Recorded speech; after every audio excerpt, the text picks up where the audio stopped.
चलिए हम बात करते हैं आज intensity of electric field due two point charge. Point charge के बारे में आप लोगों ने पढ़ा था, जब मैं आपने प्रीवियस लेक्चर देखा होगा इलेक्ट्रिक फील्ड के रिगार्डिंग, तो वहाँ पर आपने एक डेफिनेशन डेवलप की थी that electric field is a vector quantity and it is represented by force पर यूनिट चार्ज। यानी कि कोई भी चार्ज हमारे पास में टेस्ट चार्ज है, उसके ऊपर में कितनी फोर्स लग रही है तो वही हमारे पास में क्या कहलाता है, इलेक्ट्रिक फील्ड। आप लोगों ने बहुत अच्छे से उसकी डेफिनेशन वहाँ पर डेवलप की है। ठीक है, you have already learn about the electric field in the previous lecture. आज हम बात करते हैं कुछ डिफरेंट शेप्स को लेके।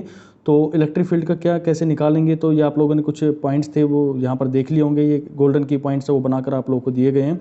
The charge particle in electric field always experience force either it is in rest और मोशन। यानी कि हमेशा जो चार्ज होता है वो एक फोर्स एक्सपीरियंस करता है, चाहे वो रेस्ट में हो या फिर मोशन के अंदर भी हो। मे बी वो हो सकता है कि वो इक्विलिब्रियम पोजीशन पर आ जाए, लेकिन वो फोर्स हमेशा फील करता रहेगा। नेक्स्ट हम बात करते हैं in the presence of dielectric electric field decreases and become 1/ε type of its value in the free space.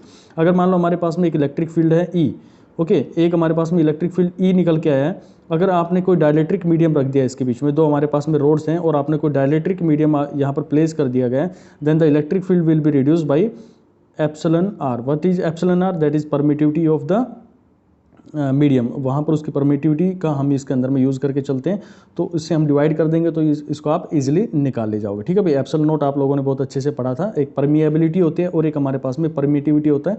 Permittivity come in the chapter of electric field and permeability comes in the field of magnetic field. When we'll discuss about the magnetic field it will come. Okay, next हम बात करते हैं test charge always जो unit charge एक positive charge होता है। तो कोई भी चार्ज होगा हमारे पास में, आपने प्रीवियस लेक्चर के अंदर बहुत अच्छे से समझा होगा कि क्या हमारे पास में टेस्ट चार्ज होते हैं और वहाँ से हम उसको जब मूव करके लेके आते हैं तो जो फोर्स इसको एक्सपीरियंस हो रही है that is known as electric field.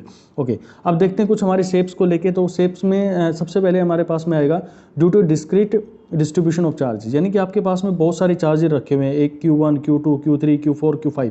आप लोगों ने बहुत अच्छे से इसके बारे में सुपरपोजिशन थ्योरम जो आपने पढ़ी होगी उसका यूज़ करके देखा होगा। तो वहाँ पर आप लोगों ने इसकी एक डेफिनेशन डेवलप करी थी कि जो भी हमारे पास में फील्ड्स हैं उनको क्या कर दो भाई, सम अप कर दो इंडिविजुअली।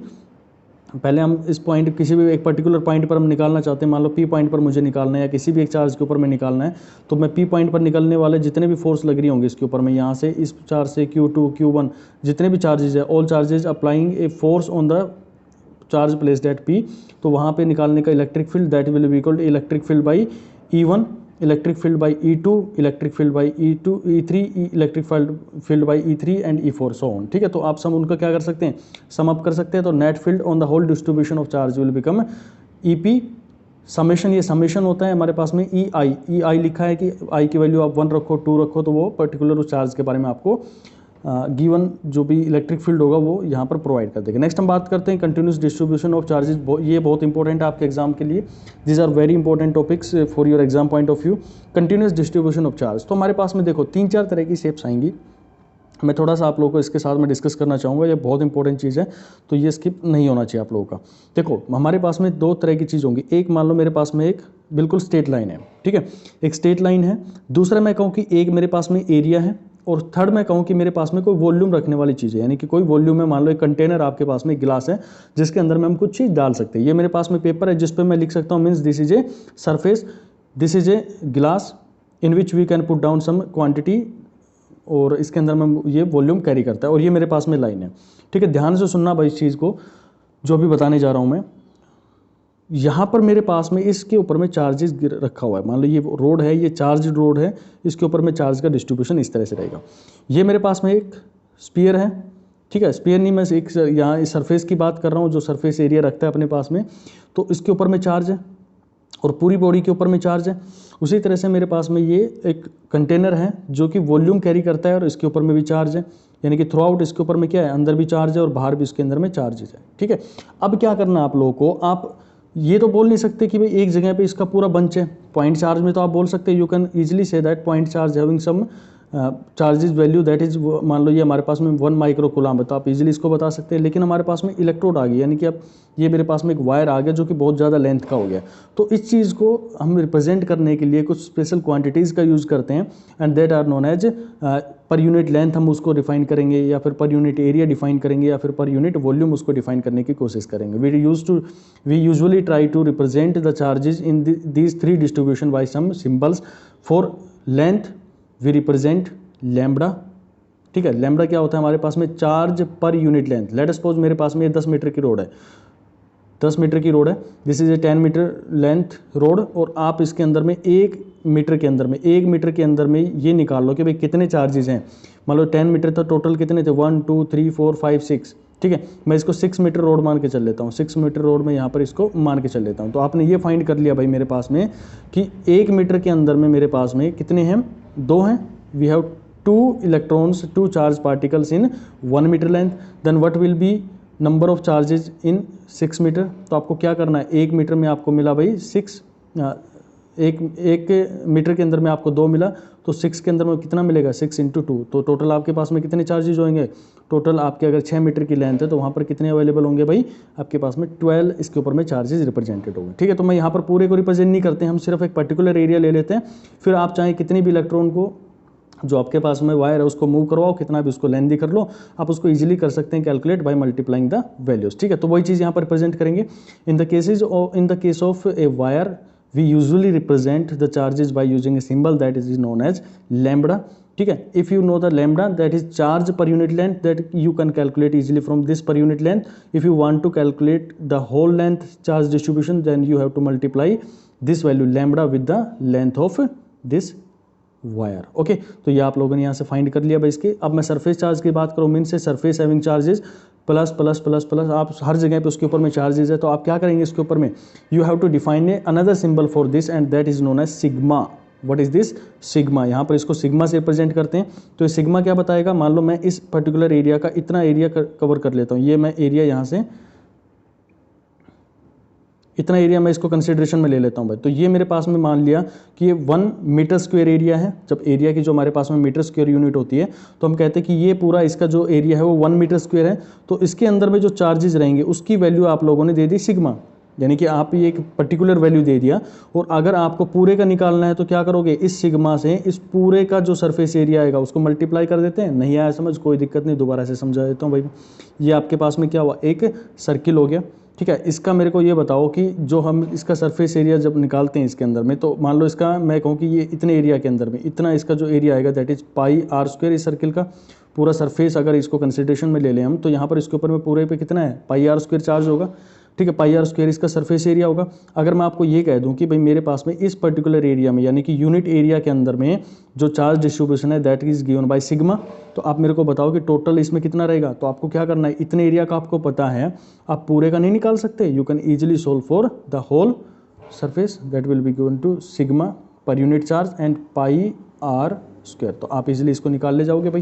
ठीक है, total charge, if anyone ask you to calculate the whole charges on the body then you can easily sigma into pi R square. भाई जितना आप लोगों को निकालना है उससे मल्टीप्लाई कर दो। जरूरी नहीं पूरे का निकालने के लिए बोले, आपसे पूछ ले कि हाफ में कितना होगा, तो हाफ में निकालने के लिए क्या करोगे, इसका पाई आर स्क्वायर कर दोगे।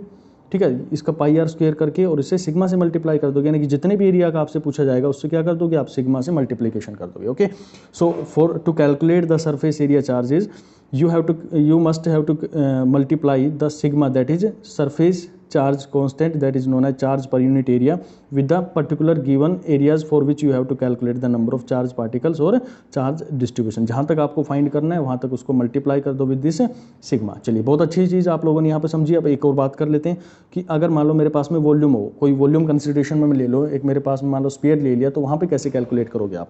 ठीक है, तो डिस्ट्रीब्यूशन ही बहुत इंपॉर्टेंट है हमारे लिए। तो उसके लिए हम यूज़ करते हैं एक नया symbol, we use another symbol that is known as rho. तो आप इजीली उसकी डेफिनेशन बना लेंगे मेरे साथ में। मान लो उसके अंदर में पूरा चार्ज जो है वो भरा पड़ा है। अगर मैं इसके अंदर में ये बोल लूँ कि इसके यूनिट वॉल्यूम के अंदर में, इफ़ आई कंसिडर, ये मान लो मेरे पास में एक बॉल है और इसका पूरे का जो एरिया है वो 10 मीटर क्यूब है, 10 मीटर क्यूब इसका एरिया है, और मैं इसके 1 मीटर क्यूब का एरिया के अंदर में निकाल लूँ कि okay, so if you know we have the 10 metre cube area, और अगर आपको इस एरिया का फाइंड आउट करना है तो आप क्या करोगे, इसके अंदर में आपको इतनी वैल्यू गिवन है, तो आप जो अगर आपको ये पता है कि इतने के अंदर में हमारे पास में रो चार्जेस डिस्ट्रीब्यूशन है, if you know that in this particular given volume you have the charge distribution rho, then to calculate the whole volume charges, then what we have to do, you have to simply multiply the charge distribution with the total volume। तो आप यहाँ पर इसका पूरा volume के जो हमारे पास में चार्जेस है वो डिस्ट्रीब्यूशन यहाँ से निकाल सकते हैं। अगर आपसे पूछा जाए कि पूरे का नहीं निकालना, हमें हाफ का निकालना है, तो आप इजीली उसको निकाल लोगे, जैसा भी आपको सुटेबल लगे। You can find easily by the charge distribution in this case. Okay, तो ये हमारे पास में चार्ज डिस्ट्रीब्यूशन के 3 रूल थे जो आप लोगों को बार बार यूज़ करने को मिलेंगे अपने एग्जाम के अंदर में। तो ऐसे केसेस में हम कैसे इसका इलेक्ट्रिक फील्ड निकालते हैं, the result is very very important for you when we have to use the linear charge distribution. I have already told you about that. When we have to consider a wire or a straight line, then the charge distribution we have to use lambda, that is charge per unit length. You have already learned about that. What is charge per unit length? You have to just simply write down. आप लोगों को पता है कि हमारे पास में charge की जो डेफिनेशन होती है वो क्या होती है, इलेक्ट्रिक फील्ड की, that is 1/4 pi epsilon naught, and simply we write it as K, and what is the value of K, 9 × 10⁹ आप लोगों ने बहुत अच्छे से इसको पढ़ा हुआ है। और इसके अंदर में हम क्या पढ़ते हैं भाई, जब भी चार्ज डिस्ट्रीब्यूशन की बात करते हैं तो हम उसका इंटीग्रेशन करते हैं। We have to take the integration. Integration का मतलब होता है कि मान लो आपके पास में वायर है, वही चीज़ है कि अगर आप इतने का निकाल रहे हो तो आपको पूरे का निकालना है, तो आप इसको क्या करो, छोटे छोटे टुकड़ों में बना लो। और इंटीग्रेट का मतलब होता है सबको जोड़ लेना। Integrate means there is a sum of all the small components. आप सब इनको जोड़ लेंगे तो आपके पास में ये इंटीग्रेटेड फॉर्म आ जाएगी। तो अगर इस एरिया का निकाल रहे हो, यहाँ पर जो हमारे पास में चार्ज डिस्ट्रीब्यूशन है, लेट अस सपोज ये हमारे पास में लैम्बडा है, तो हम इसको क्या लिखेंगे, के। तो इस पर्टिकुलर एरिया के अंदर में कितना चार्ज होगा आपके पास में, you will write that is lambda. और कितनी चार्ज डिस्ट्रीब्यूशन था, ये हमारे पास में डी एल लेंथ हमने ये अज्यूम कर रखी थी, ये D L length. If you consider this length as D L, और जो हमारे पास में इसका फॉर्मूला आता है दैट इज आर स्क्वायर, क्योंकि आप लोगों को पता है कि इलेक्ट्रिक फील्ड का जो फॉर्मूला होता है that is 4Q divided by are square. यही तो आप लोगों ने पढ़ा था, जो आप लोगों को मैंने क्लास जो लेक्चर लिया था उसके अंदर में, वहाँ पे आप लोगों ने पढ़ा था। तो भाई देखो, के तो आपने कांस्टेंट निकाल दिया। अब इस पर्टिकुलर एरिया में चार्ज का हमें नहीं पता है, लेकिन हमें क्या पता है, इसका चार्ज डिस्ट्रीब्यूशन पता है कि इसका जो चार्ज पर यूनिट लेंथ है वो लैम्बडा है। तो ये लैम्बडा लिख दिया। कितने के अंदर में है, तो आप लोग को अभी जस्ट मैंने बताया कि अगर आपको इतने थोड़ा एक यूनिट का पता है तो आप जितना चाहे वहाँ तक निकाल सकते हैं। मान लो मैंने डी एल लेंथ कंसीडर किया था, तो आप जितना भी चार्ज है उसको कंसीडर करेंगे, और लैम्बडा हो गया, और जितनी लेंथ थी उसको मल्टीप्लाई कर दिया, तो ये जो टोटल चार्ज है वो आ गया आपका इस पर्टिकुलर एरिया का। लेकिन आपको यहाँ तक का नहीं निकालना, you have to calculate the whole charges of this line. ठीक है, you have to calculate all charges on this line. तो आप क्या करेंगे, इसको इंटीग्रेट कर देंगे। इंटीग्रेट का मतलब होता है कि इस पॉइंट से लेकर इस पॉइंट तक आप उसको क्या कर लेंगे, समेशन कर देंगे। Now in English I will tell you all that we know the electric field is given by KQ divided by R square. Firstly you know that you have to calculate the charge Q, but in the case of line charge you just only know this area, that is the charge distribution of this unit length is lambda for the line। ठीक है, और ये length आप लोगों ने consider की है, you have consider this length as DL। So इस पूरे एरिया के अंदर to calculate the charge in this particular given area you will multiply lambda with DL। Means आप लोगों को मिल गया total charge lambda into DL आप लोगों को मिल गया। ठीक है, अब आपके पास में सिंपल क्या करना है, F equal to electric field equal to K, यहाँ पर हमारे पास में lambda DL divided by R square. You have to make the integration of this whole area, you will get the answer. Similarly in the case of surface charge distribution, वहाँ पर हमारे पास में सरफेस का जब चार्ज डिस्ट्रीब्यूशन होगा तो वहाँ पर एक नया टर्म आ जाएगा that is known as sigma. Sigma क्या होगा भाई, चार्ज पर यूनिट एरिया होगा। तो जो चार्ज की वैल्यू होगी वहाँ पर आप क्या लिखेंगे, you will write down sigma DS। What is DS? This is surface area of the given object, और जो भी एरिया आप लोगों को लेना है, एंड दिस इज Q। तो Q की वैल्यू की जगह पे आप रखेंगे, सेम हमारे पास में रिजल्ट निकल के आएगा। सिमिलरली हमारे पास में वॉल्यूम का जब डिस्ट्रीब्यूशन की बात करेंगे, when we talk about the volume distribution then we have to use the rho. और जब आपके पास में रो पता है, मतलब इस पर्टिकुलर एरिया का आपको इतने एरिया का पता है कि आपने DV एरिया मान लिया, you consider this as a small area that is DV and the distribution is rho, then what will be the charge in this area, that will be given to rho DV। Total charge आ गया आपके पास में इस particular area में, but आपको तो पूरे के ऊपर में फाइंड आउट करना है, पूरे की यूज़ करके आपको क्या करना है, उसका इलेक्ट्रिक फील्ड करना है। Then you have to make a integration of this, तो आप लोगों को टोटल चार्ज मिल जाएगा। DQ था, जब इंटीग्रेट करेंगे when ever you integrate it will become Q, यानी कि टोटल चार्ज इस पर कितना रहा होगा भाई। आप उसको रखेंगे वैल्यूज़ को और उसको इंटीग्रेट कर देंगे जहाँ पर भी आपको उसका पूछा जाएगा। ठीक है, क्वेश्चन से हम इसको और अच्छे से समझने की कोशिश करेंगे। चलिए अब बात करता हूँ मैं, ये अपने डिस्ट्रीब्यूशन थे जो हमारे पास में डिफरेंट टाइप के, उनके बारे में यहाँ पे स्टडी कर लिया होगा। ठीक है, अब एक इंपॉर्टेंट चीज़ आती है कि हमें electric field stand at a point due to uniformly charge rod होती है। अभी तो आप लोगों ने मेरे साथ में निकाला था कि भाई जो चार्ज होगा वो अलग अलग शेप्स के अंदर में कैसा होगा। अगर मान लो मैं एक केस यहाँ पर कंसिडर कर लूँ कि एक मेरे पास में रोड है, एक मेरे पास में यूनिफॉर्मली चार्ज रोड है, और उसके कारण में इलेक्ट्रिक फील्ड किसी भी पर्टिकुलर पॉइंट P पर निकालना है। I have to calculate an electric field at point P due to the charge uniformly charged road, इससे हमें निकालना है। तो इसका भैया आप लोगों को सीधा फॉर्मूला याद रखना है, डायरेक्टली जो फॉर्मूला बता रहा हूँ वो याद रखना है, डेरिवेशन पे आप लोगों को नहीं जाना है। तो आप कुछ मैं चीज़ें यहाँ पर बता देता हूँ। This is, let us suppose this point is P and it makes angle theta 1 with this end of the road and theta 2 with this end of the road. So this is theta 1 and this is theta 2.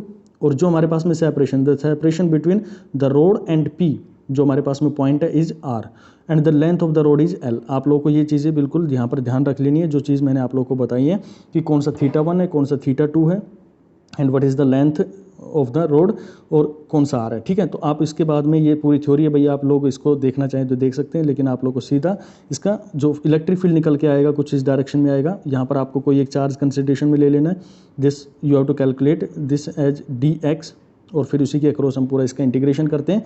तो आपको main concept समझने का कि जब भी आपके पास में बोल दिया जाए, when ever the examiner ask that what will be the electric field at point P eight any point, general point आप कैसा भी बोल सकते हैं उसको, ये आपको डिस्टेंस दे देगा from road having length L, कुछ भी लेंथ आपको दे देगा। ठीक है, और ये आपसे कह देगा कि इस एंड से ये इतना एंगल बना रहा है और इस एंगल से ये, इस एंड से ये थीटा 2 एंगल बना रहा है। तो ये दोनों चीज़ें आपको गिवन होंगी, आप इजीली इसका इलेक्ट्रिक फील्ड कैलकुलेट कर लेंगे। तो देखो इसका कैसे होगा हमारे पास में, इसका डायरेक्ट फॉर्मूला आप लोगों को क्या याद रखना है कि जब भी हम इसकी बात करेंगे तो हमारे पास में दो तरह के फील्ड बनेंगे। एक पड़ेगा हमारे पास में एक्स डायरेक्शन के अंदर में फील्ड बनेगा। ठीक है, देखो ये एक हमारे पास में एक्स डायरेक्शन में फील्ड बनेगा और एक हमारे पास में वाई डायरेक्शन में फील्ड बनेगा। ठीक है, at this point there will be two electric field in the one in X direction and another one in Y direction. Then you have to calculate the resultant of this forces. तो individually आप इसकी forces को find कर सकते हैं, ई x की direction में और ई वाई की डायरेक्शन में। तो ये आप लोगों के लिए बिल्कुल याद करने के लिए चीज़ें। आपको क्या करना है, in the x direction it will be given k, that will be constant, q the total charge on the road। ठीक है, कैसे निकालेंगे उसको आप लोगों को बताया था मैंने कि लैम्बडा जो हमारे पास में उसका लेंथ का जो होता है, चार्ज रोड होता है उसका चार्ज डिस्ट्रीब्यूशन होता है, और उसको जितना भी लेंथ होगी उससे मल्टीप्लाई कर देंगे L से, तो हमारे पास में आ जाएगा total charge on the road. अगर मान लो ये मेरे पास में चार्ज डिस्ट्रीब्यूशन L है और ये टोटल लेंथ L है, तो इन दोनों को मल्टीप्लाई कर देंगे, टोटल हमारे पास में Q आ जाएगा, we will get the Q। और L will be the length of the road.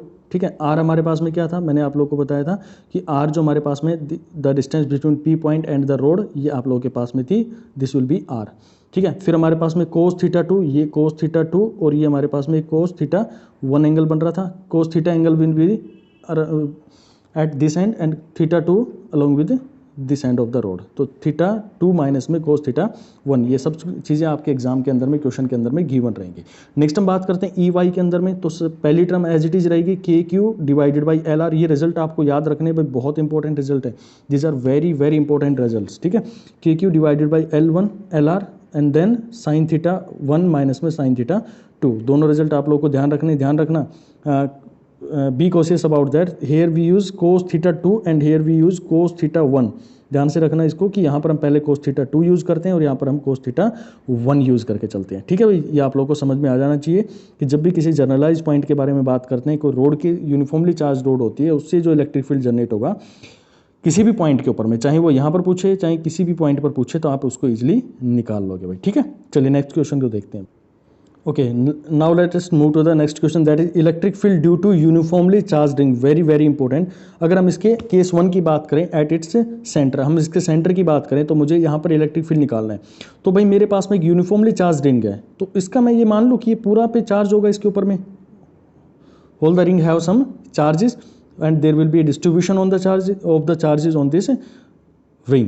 तो अब क्या करना है, let us suppose I will consider two areas, this one and this one। दो एरियाज मैंने कंसिडरेशन कर लिए क्योंकि ये यूनिफॉर्मली चार्ज डिस्ट्रीब्यूशन है, तो जो फील्ड यहाँ से बनेगा वही, इतना ये एरिया मैंने यहाँ पे कंसिडर किया तो वही फील्ड यहाँ पर भी बना रहा होगा। ठीक है, एक इसको एक इस तरफ खींच रहा होगा और एक अपने आप को इसकी तरफ में खींच रहा होगा। तो हम कहें कि इसके ऊपर में लगने वाला नेट फोर्स कितना रहेगा, नेट इलेक्ट्रिक फील्ड कितना रहेगा इस पर्टिकुलर पॉइंट पे, that will be 0। The net electric field at point O will be 0 because the force of attraction that is known as electric field from AB section and electric field due to CD section are equal and opposite in direction, though total electric field at this point will be 0। Important है भाई, आप इसको ध्यान में रखना। Next हम बात करते हैं कि जब हमारे पास में कोई रोड है, when we consider a ring, और हम उसके एक्सिस पे बात करते हैं। एक्सिस की, जैसे आप लोगों ने देखा होगा साइकिल चला रहे, बाइक चला रहे, तो उसका पहिया जो होता है बीच में एक एक्सल डला होता है और उसी के अक्रॉस में क्या हो रहा होता है, घूम रहा होता है। तो वही यहाँ पर मैं बात कर रहा हूँ, जैसे आपने अपनी हाथ के अंदर में, उंगली के अंदर में एक अंगूठी पहनी हुई है, तो वो जो अंगूठी आपने उसके अंदर में डाली है वो उसके एक्सल पे डाली है आप लोगों ने, वो उसको एक्सल कंसिडरेशन में लेके चलते हैं, ठीक है। तो हमें उसी के एक्सिस पे निकालना है, किसी भी पर्टिकुलर पॉइंट पे हमें फील्ड निकालना हो तो कितना रहेगा। We have to calculate the electric field on the axis of the ring, then we have to consideration take the axis in this direction and let us suppose this distance, ये जो हमारे पास में एरिया होगा that will be consideration as dl this element। पहले आपको क्या करना है, एक कोई पर्टिकुलर एरिया कंसिडरेशन में ले लिया, dl आप लोगों ने लेंथ ले लिया जहाँ पे कुछ चार्ज डिस्ट्रीब्यूशन होगा, और इस रिंग का जो रेडियस रहा होगा वो r रहा होगा भाई, ठीक है। आप लोगों को इस पर्टिकुलर पॉइंट पे निकालना है p पॉइंट पर, तो यहाँ पर क्या करेगा, ये मेरे पास में इस पर्टिकुलर पॉइंट से इस चार्ज के द्वारा लगेगा फोर्स, यहाँ से भी एक फोर्स लगेगा, लेकिन हम यहाँ से केवल एक फोर्स को कैलकुलेट करेंगे और दूसरे का यूज़ करके, दूसरे को हम उसे बाय डिफ़ॉल्ट सिमेट्री के यूज़ करके वहाँ से उसको सोल्व कर लेंगे, ठीक है। Firstly you have to calculate the electric field due to this symmetry charge, जो आप लोगों ने यहाँ पे चार्ज लिया, then we will calculate the electric field due to this portion on the point P and then we will add the forces electric field and we will get the answer for this question, ठीक है। चलिए इसकी बात करते हैं। तो इसका directly result आप लोगों को याद रखना भाई, द रिजल्ट इज दैट, आपके पास में जो रिजल्ट आएगा दैट विल बी के कांस्टेंट होगा, क्यू इस पूरे रिंग के ऊपर में जो चार्ज होगा, भाई अकेला पॉइंट थोड़ी ना लगा रहा हो इसके ऊपर में, जो हमारे पास में रिंग है ये तो हमने एक पॉइंट कंसिडरेशन में ले लिया, तो यहाँ से हम लेंगे, इस साइड से भी लग रहा होगा, यहाँ से भी लग रहा होगा, ये भी लगा रहा होगा, हर पॉइंट जो है इसके ऊपर में इस पर्टिकुलर पॉइंट पे फोर्स लगा रहा होगा। लेकिन इजी करने के लिए, मेरी कैलकुलेशन इजी करने के लिए मैं इसको कंसिडरेशन में लेता हूँ, लेकिन जब हम इसका पूरा इंटीग्रेशन करेंगे, भाई इसने कितना लगाया, यहाँ कितना लगाया, इसने कितना, हर पॉइंट ने कितना फोर्स इस पर्टिकुलर पॉइंट पे लगाया है, then we have to integrate the whole value, ठीक है। If you want to calculate the whole forces then we have to integrate all the charges, the force, the electric field exerted by all the charges on this position, so the total charge distribution of this ring will be Q, then we will get the answer like this, ठीक है। तो हमारे पास में क्या होगा, K constant, Q that will be charge of the ring, x is the distance between center and that point, ये हमारे पास में x रहेगा, ठीक है। ये आपके पास में वैल्यू आएगी। नेक्स्ट आपके पास में क्या रहेगा, इसके पास में आर स्क्वेयर प्लस में x square, you have to r square, what is r square, r square आपके पास में ये है, इसका आपको क्या करना है, स्क्वेयर करना है, and last one x square, जो यहाँ पर एक्स है इसका आपको क्या करना है, स्क्वेयर करना है, और पूरे का क्या कर देना है, होल 3/2 कर देना है। देखो फिर मैं बताता हूँ आप लोगों को कैसे इसको सोल्व करेंगे, ये डायरेक्ट रिजल्ट याद करना, you have to remember this result only, no need to go to derivation for this, ठीक है। तो क्या याद करेंगे इसके अंदर में, सबसे पहले आपका जो फोर्स लगेगा, इलेक्ट्रिक फील्ड लगेगा, that will be Q what is the charge distribution, and x is the distance between center and the point P, यहाँ पर इन दोनों के बीच में, ठीक है। तो यहाँ पर आप लोगों ने इसका x डिस्टेंस निकाल लिया, and it is given by r square plus में x square, what is r square, r square is the radius of the ring, and x square is the distance between center of the ring and the point P, and we will take 3/2 of this whole equation, ठीक है। R square plus x square का निकालेंगे तो ये हमारे पास में electric field आ जाएगा due to a ring at its axis. तो आप लोगों ने दो चीज़ देखी भाई, दो केस हमारे रिंग के बनते हैं। पहला केस क्या बन रहा था हमारे पास में, जब हम उसके सेंटर पे निकालते हैं तो सेंटर पे हमेशा रहेगा 0। दूसरा हमारे पास में केस क्या बनता है, जब हम उसके एक्सिस पे निकालते हैं, तो एक्सिस पे निकालने का आप लोगों ने फॉर्मूला बहुत अच्छे से मेरे साथ में समझा, आपको डायरेक्टली एग्जाम के अंदर में मिलेंगी वैल्यूज़, और वो आप लोगों को यहाँ पर पुट कर देनी है। सिर्फ आपको समझना क्या है कि चार्ज जो हमारे पास में उसको निकालना कहाँ से है, अगर वो आप आइडेंटिफाई कर लोगे तो ईजिली इसको सोल्व कर लोगे भैया। चलिए नेक्स्ट हम बात करते हैं, हमारे पास में जो बहुत इंपॉर्टेंट टॉपिक है ये, इसके अंदर में मैं बात करूँ कि electric field due to uniformly surface charge disc. हमारे पास में सरफेस चार्ज डिस्क होगा, अभी तक हम एक रिंग की बात कर रहे थे, होलो रिंग थी हमारे पास में, यानी कि बीच में कुछ भी नहीं था उसके अंदर में। Now we have to consider a surface charge disc, disc का मतलब है इसके ऊपर में, पूरे के ऊपर में क्या है, चार्जेज रखे हुए हैं, ठीक है। जैसे कोई आप प्लेट की बात करें तो प्लेट हमारे पास में क्या होगी कि डिस्क का काम करेगी, तो उसके ऊपर में, पूरे प्लेट के ऊपर में आप चार्ज को डिस्ट्रीब्यूट कर सकते हैं। Then we have to calculate the force electric field stand due to uniformly surface charge disc at any point. आपको किसी भी एक पर्टिकुलर पॉइंट पर निकालना है तो उसको कैसे फाइंड आउट करते हैं। देखिए इसका डायरेक्टली आपको फॉर्मूला याद करना है, डेरिवेशन पर आपको जाने की कोई जरूरत नहीं है। मैं जो चीज़ें हमें यहाँ पर अज्यूम करके चलनी है वो मैं आप लोगों को बता देता हूँ। पहले हमारे पास में क्या रहेगी, this is the distance x from the centre of this point to the p point. Next one, the charge distribution, surface charge distribution आएगा यहाँ पर। We have to calculate the surface charge distribution because it is a disc, so यहाँ पर आप लिखोगे इसको sigma, sigma इसका रहेगा, यहाँ पर रिप्रेजेंट कर रखा है। रेडियस जो अगर रहेगा इस डिस्क का वो हमारे पास में कैपिटल R हमेशा रिप्रेजेंट करते हैं, and this distance is given as x। तो अब इसका यूज़ करके, इन्हीं पैरामीटर्स का हम यूज़ करके इसका डायरेक्टली फॉर्मूला जो है वो ड्राइव कर देते हैं। चलिए भाई जल्दी से इसको देख लेते हैं। The electric field, so directly you have to calculate the electric field and it is given as sigma. Sigma what is the charge distribution of this rod, 2 epsilon naught, 2 epsilon naught आप लोगों को पता है, epsilon naught की value हम already discuss कर चुके हैं। then 1 minus x is distance between the rod, the surface plate and point P divided by x square plus में आर स्क्वायर, ठीक है। ये आप लोग इसको याद कर लेना। एक्स आपको पता है कि जो डिस्टेंस होती है यहाँ से इस पॉइंट तक की, पी पॉइंट तक की, और जो आर है ये आपके पास में ये हो गया एक्स हो गया, और r is the radius of the disc, so you can easily calculate the value of the electric field, ठीक है भाई। यहाँ तक आप लोगों ने इसको अच्छे से समझा होगा। एक क्वेश्चन मैं आप लोगों को करवा देता हूँ, बाकी हम नेक्स्ट क्लास के अंदर में देखेंगे भाई।